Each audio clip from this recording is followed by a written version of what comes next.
I like to talk about things that sometimes can be a little difficult or uncomfortable to talk about, but we try and do it in a light way. That's why my first book is about golf.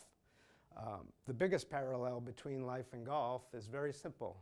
They're both incredibly difficult games, but they can be a lot of fun if you practice the right things, if you're aware of the right things. So what my concept was, let me take a step back and tell you a little bit about my story. I was in my bachelor pad in the Hollywood Hills in California when the Boston Marathon bomb went off.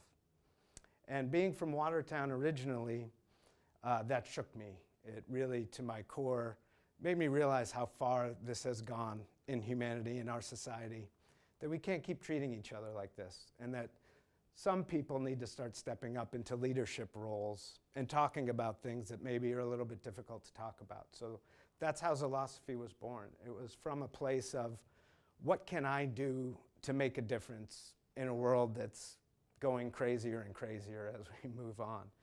And so the first part of that was to realize that I couldn't do a lot about what other people were doing or saying or choosing to do, but I could do everything about what I choose to say and do. And so it really became a journey of self-awareness, honest but empathetic self-evaluation. So self-awareness is, what are the things that I say and do? Being aware of those things. The honest self-evaluation being, do those things that I'm saying and doing get me closer to the things that I want in life? And then the third part of that is commitment to making good choices. As I was pondering that, I realized that, hey, that's a really good way to play golf. And maybe that golf is a great way to tell this story that, through a difficult game, when things aren't going well, we can still choose to stay present and try and hit the shot at our feet. Not the one that we wish we had, but the one that we actually have that's in the poison ivy over there in the woods. And sometimes in life that happens, right? We're human, we make mistakes, or things that aren't necessarily part of our doing don't go well. And then we have to figure out, well, how am I going to carry on from here? What am I going to do? What's the thing that I can do from here where I am that's going to get me closer to the thing that I want, whatever that is. So staying present's a big thing, right? In our lives, in our golf games, being in the moments we're in, not the ones we wish we were in. Eliminating distractions. Golf's a great place to practice eliminating distractions because, again, golf's a game where it's just you, a stick, and a ball. There's no excuses. Everybody else that's doing all their stuff, all the thoughts that go on in your head, those are all distractions that you have control over and you can eliminate. But it takes practice. You don't just go out there one day and all of a sudden you're Buddha and clear-minded and hitting the ball straight every time, right? It doesn't work that way. From a golf perspective, as I do the Zilosophy podcast, it's a very interactive, it's a conversational thing. I encourage everybody to check that out. We talk about a lot of these concepts, but beyond golf. For instance, the most recent episode is from another friend of ours from Pepperdine. We just did a podcast episode where we talk about it. Me and my friend, we talk about the reality of what happened, what choices they made. And to the benefit of their community, and I think the whole world, they made the choice that they weren't going to be stuck in misery and despair and hate, which would have been easy choices to make, and I don't think anybody in this room would blame them for that, right? When something like that happens, that's an easy choice to make. The hard choice is to say that this world needs more love and more kindness, and go out there and start a foundation in her name to spread that, and to hold the media accountable for making celebrities out of maniacs that do these kind of things. So that's what they did, and that's what we talk about in that episode of the podcast. They're not all that serious, and they're not all that heavy. As you can see, I kind of jump back and forth between kind of silly and goofy, and then bring you back into like, hey, there's some serious stuff here too that we should all be thinking about. When I came up with the concept for this book, the first way I came up with it was through a dream, which sounds strange, and it was. I had this dream that if you play golf by visualizing the shot that you're trying to hit, completely committing to the very brief moment of impact when you actually hit it, and then releasing attachment to the outcome because you can't control it from there, then that's a pretty good way to play golf. And again, more importantly for me, this is what we should be doing in our lives. What are the things that we want to bring into our life? We can visualize them.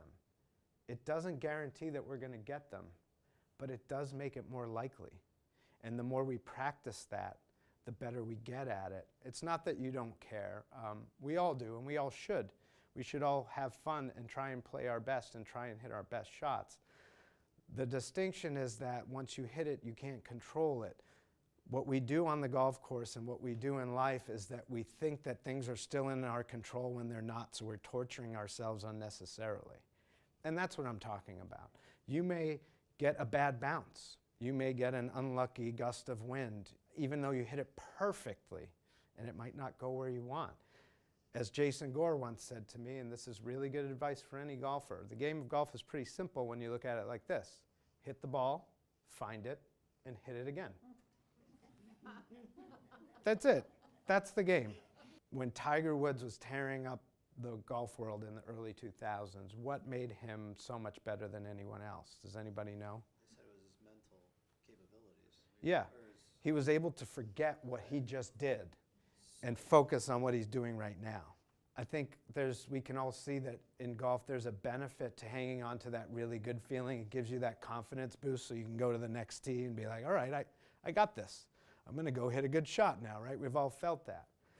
But golf and life are interesting games that way. As soon as you think you have it figured out, they like to show you that you don't know anything. You can rewire your brain through meditation.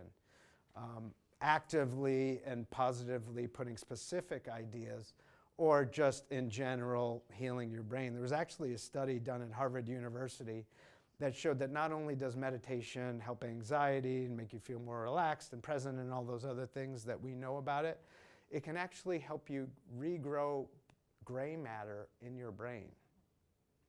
So if you think about that, if you can take meditation to a really high level that's really, really good for you in terms of reprogramming positive thoughts and just general wellness for your brain function.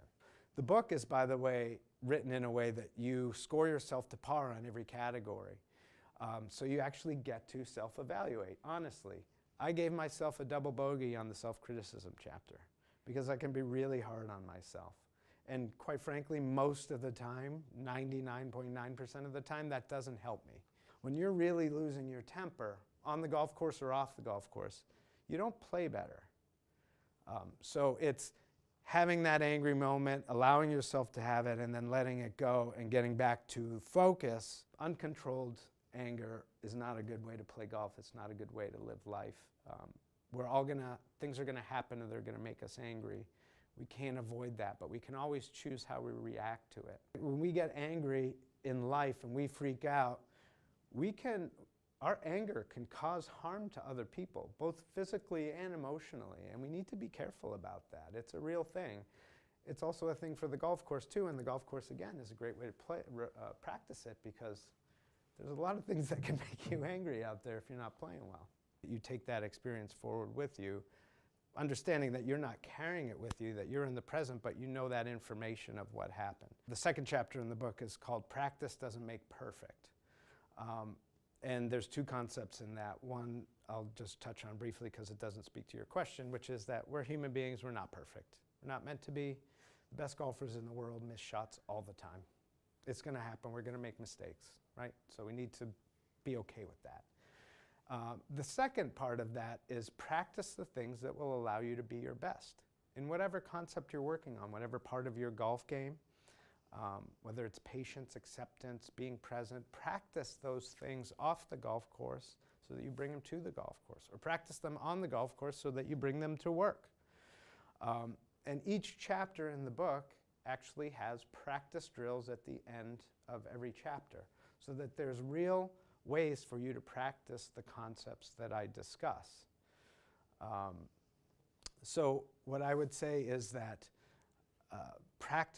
learning to be aware enough to practice the things that allow you to be your best, to be present with the information that you've acquired over the years, but not hanging on to that, just having an understanding of how it went. And like you said, you want to repeat the things that are good, right? So when the chapters sort of lead one into another, and that one leads into a chapter about confidence. The way to build confidence is by practicing something so much that it becomes a natural thing to you. So whatever the things that we're talking about here, concepts for golf, for work, for relationships, it's about working on those things, being aware enough, and practicing the things that allow you to be your best. And then understanding that you're not always going to succeed on those things, but you learn something when you don't and you move on. Golf's not an easy game. Life's not an easy game. It's not meant to be, and it's not going to be. It's important to understand that, you know, we're working on certain things, whether it's on or off the golf course, and that those things will allow us to be better or be our best, but we're not always going to succeed. Golf's a really difficult game, as I've said 1,000 times now. When you are in a really difficult spot, but you hit that shot that you didn't think you could hit or didn't know you could hit, you know, that's a pretty great feeling to overcome that challenge. And it's no different elsewhere in our lives. Again, whether it's at work or relationships with friends or loved ones or whatever, when we overcome those challenges, that's where we feel like, okay, I did something good today.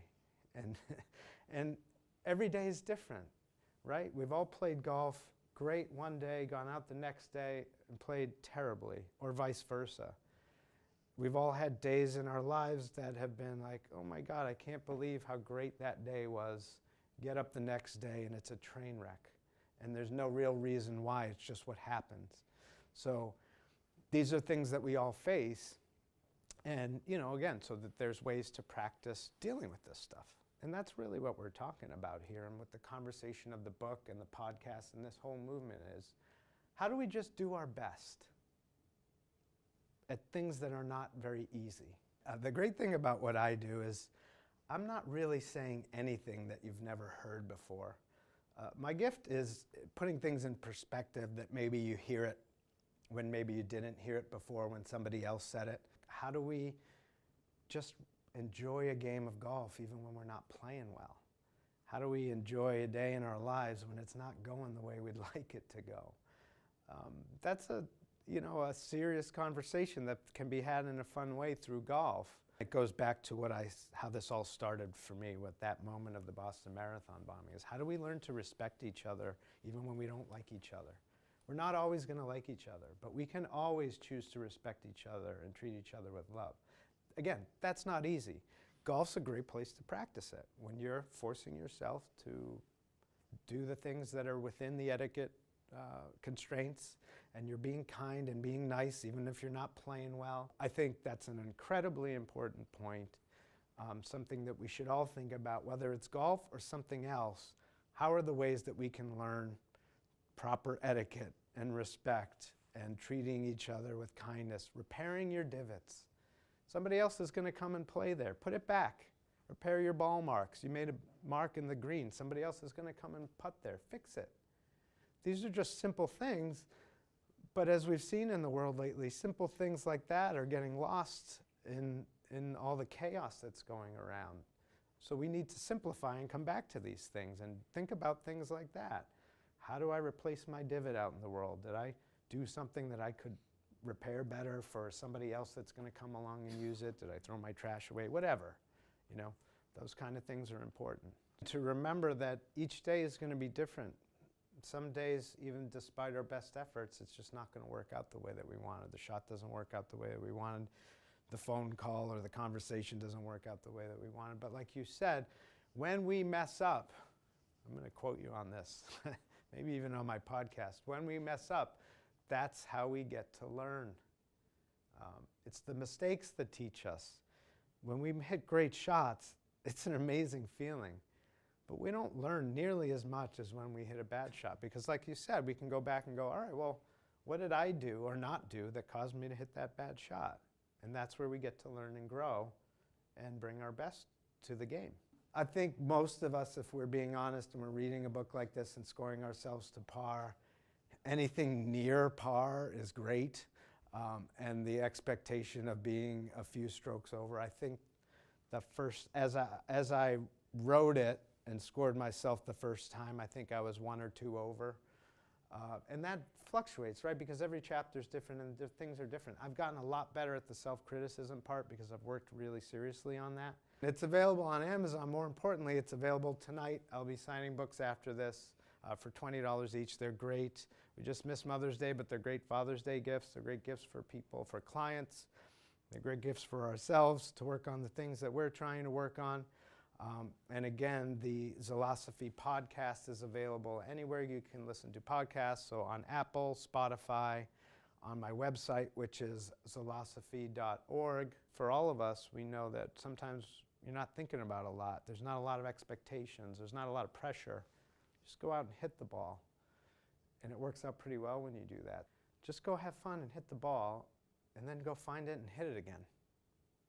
That's it. And just keep going forward, no matter what happens out there.